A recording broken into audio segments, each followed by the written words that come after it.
Hello, everyone. This is Yeshua Said My Name. This is an ecumenical update on Pope Francis and what is going on with this ecumenical one world religion movement. So, this is just a quick update for you. Pope Francis signs Jerusalem Declaration in Morocco. The pontiff urged Morocco's Catholic community to avoid attempting to convert Muslims and to have good ties with people of all faiths. Pope Francis is backing Morocco's efforts to promote a moderate version of Islam. This says everything to me. Number one, we are to go into all the world and preach the gospel to every creature, which Pope Francis is telling Catholics, don't worry about that. To avoid attempting to convert Muslims. In other words, you don't have to preach the gospel to them. Let's just unite with them and say we all worship the same God. This is this ecumenical one world religion that's being pushed. Jesus commanded us, go into all the world and preach the gospel to every creature. This is what he stated. The Pope says to avoid attempting to spread the gospel to Muslims and to have good ties with people of all faiths. Now, my comment on that is, are we to do good to people even if they disagree with us? Absolutely.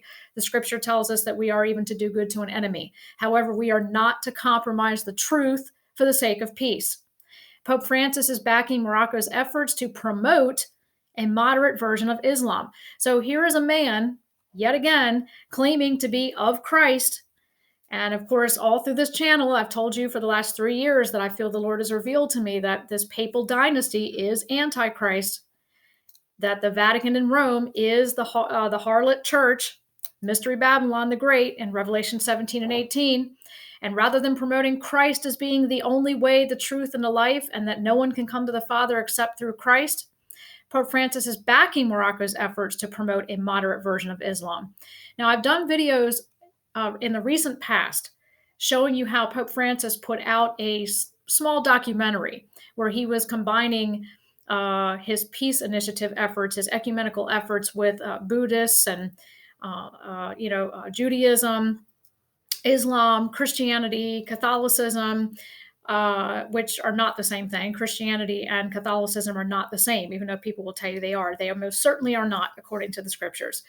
So there's a video that Pope Francis did, and I'll try and get it uploaded for you soon, where he shows these people holding all of their different idols in a group together and saying, we all believe in one God, we believe in love, and we believe in faith and peace. Well, this is what Pope Francis is promoting.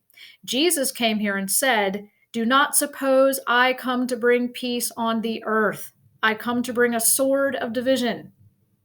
When you attempt to make peace while compromising the truth of Christ, the doctrine of the gospel, you are in error. So this one statement here shows how far along, yet again, we are going in this ecumenical one world religion movement. So in other words, Pope Francis is saying here, don't attempt to spread the gospel to Muslims. We can just live in peace with them and promote their version of Islam and create peace with them while ignoring the truth of the gospel. So I figured if you weren't aware of this meeting the Pope Francis had, it says here, I wanted to bring it to your attention, in a joint declaration on Sunday, Pope Francis and Morocco's King Mohammed described Jerusalem as a symbol of peaceful coexistence for Christians, Jews, and Muslims. This is nothing new. And there's often been discussion of trying to make Jerusalem the city for these three monotheistic faiths, including all faiths. As a matter of fact, when Pope John Paul II was the reigning pontiff, he actually had a prayer meeting with chanting Indians and New Age believers, occult believers, you name it. He had them all at the Vatican praying to whatever they call God. So this isn't just for the three monotheistic religions, quote unquote. This will be for the world, the one world religion. And this is all coming together as scripture has prophesied. I don't care what this man looks like on the outside, what kind of clothes he has, how pious he looks on the outside. According to Christ, he is full of dead man's bones. That's what Jesus said. To men, you appear righteous on the outside. Now, the book of Daniel prophesied that the man of sin would come in with flatteries and speaking peace.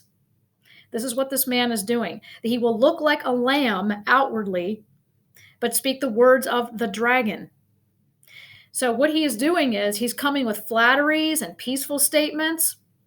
He looks like a lamb, and a lamb in the scripture represents Jesus Christ, while speaking the doctrines of Satan, speaking the words of the dragon.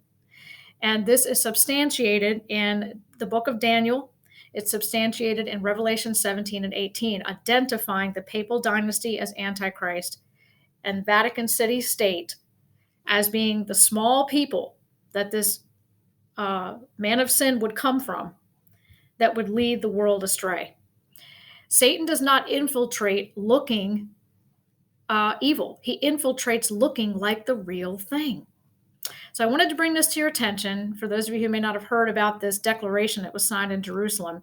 This is just another blatant example of the Vatican/papal dynasties just total ignoring the narrow way that Jesus presented about himself and saying that we don't have to convert them, we don't have to try and spread the gospel, don't worry about that.